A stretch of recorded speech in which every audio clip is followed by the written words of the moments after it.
sifat sensitivitas perempuan itu seperti cermin.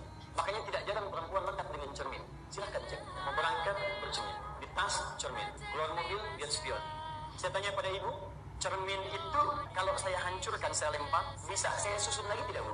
Cermin kalau saya lempar hancur, itu bisa saya susun lagi. Tapi susunan itu tidak mampu memantulkan bayangan yang sempurna.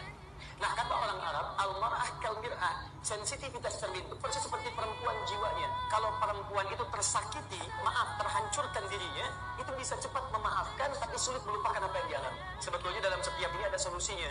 Kalau ibu sedang punya rasa yang dalam, bagaimana mengelolanya? Karena tidak mudah, karena setiap perasaan perempuan, khususnya ibu kepada anak, itu bisa jadi doa.